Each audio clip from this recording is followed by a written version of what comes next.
নিষিদ্ধ পল্লীর একটি ছোট্ট ঘর।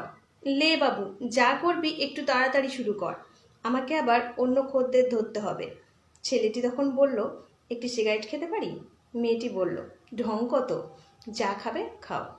ছেলেটি বলল, বেশ, আমরা কিছুক্ষণ কথা বলতে পারি একটু? মেয়েটি বলল, যা করতে এসছিস তাই করে বিদায় হও। ছেলেটি বলল, বলি না কিছুক্ষণ কথা। মেয়েটি বলল, আচ্ছা বল। ছেলেটি বলল, তোমার নাম কি? মেয়েটি, চামেলি। ছেলেটি তখন বলল, ওটা তো পেশার নাম, আসল নাম কি? মেয়েটি তখন চুপচাপ থেকে কিছুক্ষণ পর বলল, চন্দ্রাণী। ছেলেটি তখন বলল, তুমি হঠাৎ এই কাজে কেন? মেয়েটি কিছুক্ষণ শান্ত থাকার পর বলল, আমি তখন স্কুলে পড়ি, মেট্রিক দেব। একটা ছেলেকে আমার খুব ভালো লাগতো, সেও আমায় খুব ভালোবাসতো। ভাবলাম ওকে হ্যাঁ বলাটা দরকার। ও চা বাগানে কাজ করতো, আমার জন্য অনেক কিছু আনতো। একদিন তো জন্মদিনে কেকও এনেছিল।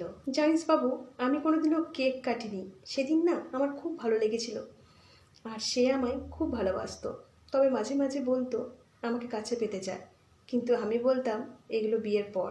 তারপরে হঠাৎ একদিন স্কুল শেষে শীতের দুপুরে বাড়ি ফিরছি, আমাকে এসে বলল, চলো আমাদের পালাতে হবে। আমি অবাক হয়ে বললাম, কেন? ছেলেটি তখন বলল, আমি বাড়িতে বানানোর চেষ্টা করেছিলাম, কিন্তু ওরা আমাদের সম্পর্কটা মানতে রাজি নয়। ছেলেটি তখন বলল, তারপর? মেয়েটি তখন বলল, তারপর পালিয়ে গিয়ে আমি এই পাড়াতে এসে উঠি। তখন ও আমাকে বলে গেল, আমি কিছুদিন পরই ফিরে আসব, যতদিন না আসছি তোমাকে রূপামাসি দেখাশোনা করবে। আমি তারপর থেকে এখানেই থেকে গেলাম। জানিস বাবু, আমার না এইসব কাজ করতে একদম ভালো লাগছিল না, আমার ইচ্ছা করছিল না, কিন্তু ওই যে সেই বাবুটা আমাকে জোর করলো। আর রূপামাসি আমাকে প্রচণ্ড নির্যাতন করেছিল, আমার গায়ে হাতও তুলেছিল, আর আমাকে আমার খাওয়া দাওয়া বন্ধ করে দিয়েছিল। তারপর একদিন রূপামাসি এসে বলল, ও আর আসবে না, ও তোকে 20,000 টাকা দিয়ে এখানে বিক্রি করে দিয়ে গেছে, এটাই তোর নিয়তি। তারপর জানিস তো, আর এগুলো নিয়ে কিছু ভাবিনি। ছেলেটি তখন তাকে বলে উঠল, তুমি কি কখনো ভেবেছিলে যে এগুলো তোমার সাথে একদিন ঘটবে? মেয়েটি তখন বলল, না, কখনো ভাবিনি। ভেবেছিলাম শহরে এসে একটা চাকরি করব, মা বাবার মুখে দুটো অন্ন তুলে দিতে পারবো। চোখে জল নিয়ে মেয়েটি তখন বলল, নে বাবু, এরপর যা করবি কর, না হলে আবার মাসি চিল্লাবে। ছেলেটি তখন তাকে টাকাটা এগিয়ে দিল। তখন মেয়েটি বলল, কী রে বাবু, তুই তো কিছু করলি না, তাহলে কেন টাকাটা দিলি?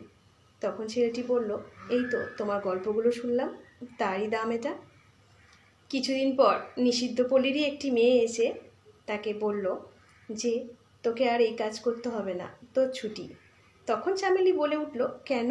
কেন, কি হয়েছে? তখন মেয়েটি বলল, তোকে একজন বাবু নিতে এসেছে, আর তোকে 50,000 টাকা তার জন্য মাসিকে দিয়েছে। চামেলি তখন বাইরে এসে দেখে সেদিনের সেই বাবুটা বাইরে দাঁড়িয়েছে। ওর আর কিছু বুঝতে বাকি রইল না। তখন সে তার হাত ধরে ওখান থেকে বেরিয়ে এলো। তারপর তারা মন্দিরে গেল, বিয়ে করলো। চোখে ছিল জল, আর স্মৃতিতে ছিল সিঁদুর।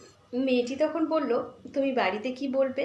ছেলেটি বলে উঠল, আমার কেউ নেই, আমি কেউ নই, আর আজ থেকে তোমার নাম চামেলি নয়, তোমার নাম চন্দ্রাণী। মেয়েটি তখন ভাঙা গলায় বলে উঠল, কে বলেছে তোমার কেউ নেই? আমি আছি তোমার পাশে, আর তোমার পাশে আমি সারা জীবন থাকবো।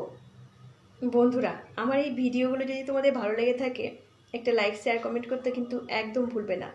এই ছোট্ট ছোট্ট চরিত্রগুলোকে ফুটিয়ে তোলার জন্য তোমরা আমার পাশে থেকো।